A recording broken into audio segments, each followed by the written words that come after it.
Content warning. Flashing lights and images, sudden or fast change in colors, screen shaking, guns, murder. This video contains spoilers for the game Gearend. Exploration platformers are defined by the structure and rhythm of their exploration, how the game's world is arranged, and how the player moves through that world. Gearend in this view is uncertain, never quite able to reconcile these two aspects, to the point that they feel opposed with each other. Gearend is an exploration action platformer developed by solarlune and released November 17, 2017 for PC and Linux. In Gearend, you play as Epsilon 98, or Eps, who is woken up and tasked by his creator, Professor Titus, to help release him and other human survivors from a panic room. To do so will require activating 3 relays in a now abandoned robotics research facility. The problem is that many of the robots have been infected with a virus, making them hostile. Starting with no weapon, the player explores the facility to accomplish their given tasks. Gearend's world is separated into 4 main areas, 3 that contain the relays, and the outer world that connects them. While there does seem to be an intended progression of one area to the next, you can still explore some areas before you have the tools to complete them, as is customary in the genre, even getting some upgrades early. Upgrades in Gearend are in the form of health and energy increases, or body parts for Eps, which can be either his hands, head, or legs. This means you're always making a decision between what upgrades you have at any time, but in practice it is not as restrictive as it sounds, as you can change at any time aside from combat.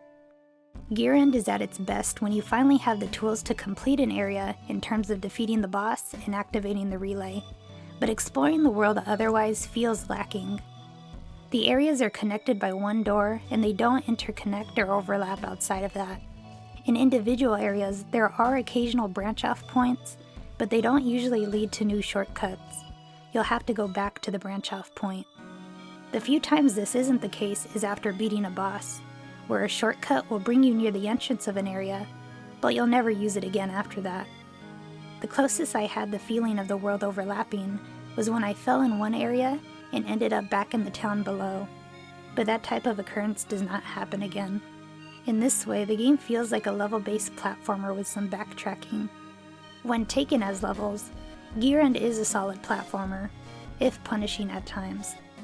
Combat is basic with shooting the enemies. Each attack takes from a regenerating energy bar, so there's some restraint you need to have when shooting.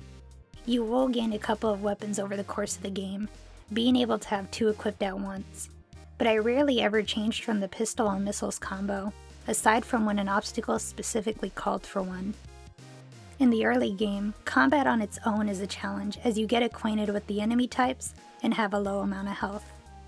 Once you've upgraded your health and energy bar, combat poses a little challenge. By the time I hit the second boss, there was no strategy. I didn't care at all about damage, so I just shot until the boss was dead. The challenge didn't return until the final boss, where I finally felt the need to try new weapons and heads.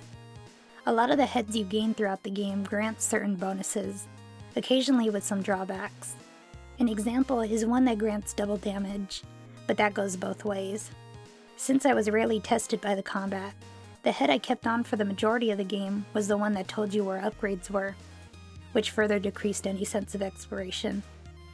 Gearend compensates with its platforming challenges. The game at points feels like a massacre platformer with the jumps and maneuvers it expects you to do, especially in the short branch-offs to optional upgrades. Every area is filled with a variety of instant death obstacles. If you touch spikes, saw blades, or get crushed, that's a game over. You do not lose some health and get to try again where you died. You just get sent back to the last save point.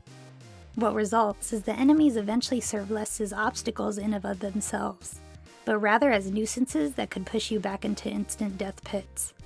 On the main path through areas, there are a few hard sections, but I could get through after a few tries, and it became non-issues once traversal upgrades like flight were acquired.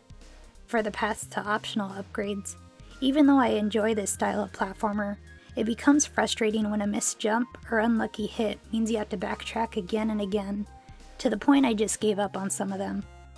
At least the soundtrack softens the blow by being consistently great to listen to.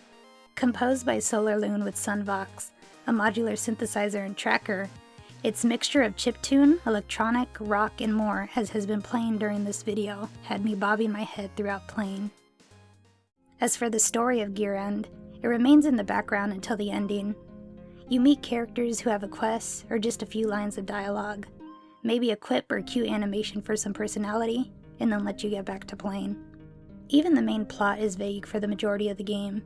You only find out who the villain of the story is from a row of bookshelves you come across about a third through the game. You learn about the evil Dr. Schroeder and how he created the virus that is causing the robots to become violent. It's not particularly interesting for what is mainly a variation on Mega Man, except for the fact that you never actually see him in the game. Once you have activated the 3 relays, you are able to gain access to the Panic Room, meeting the human survivors down there, the first time seeing humans in the game. You finally meet Professor Titus in the flesh, but as you are about to leave with him, he is killed by the final boss sent by Dr. Schroeder, the Unnamed. After defeating him, Titus has some last words of hope for a discouraged Epps. Titus tells him it's okay not to know how to stop Schroeder's robot virus.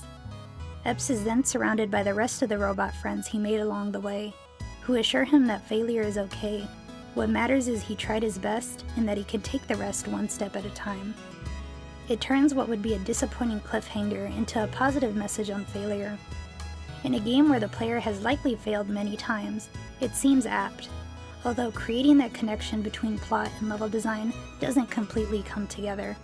The steep price for failure and the contradictory completion of some of those obstacles to even reach that message lead to the message feeling undercooked. Despite needing some illusions to accept, as I was experiencing the ending, it felt like it worked as an ending to the game. Gearend as a whole left this impression on me. All of the elements that make it up don't feel additive to each other, rather separate, even harming each other. There's not much incentive to explore the world, so you most likely won't experience Gearend's most interesting platforming challenges. If you do, the difficulty of the platforming and cost of death will discourage you from trying.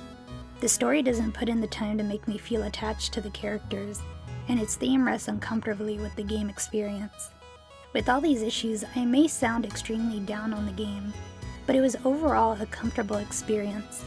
I played around its issues, but what results is an indistinct game, unable to leave me with anything other than it went down easy. Gearend's message in the end resonates, but mainly in that I took its problems one step at a time. Thank you for watching. If you enjoyed this video, please consider supporting me on Patreon or Ko-fi. Patreon is if you want to support me monthly, and Ko-fi is for one-time support. These videos wouldn't be possible without the generous support of my patrons and Ko-fis. Any amount helps this channel keep going. Anyways, here's my Twitter, my Instagram, my channel link if you want to subscribe, and some other videos I've made. Well, that's all I had to say. So thanks again for watching, and I'll see you around.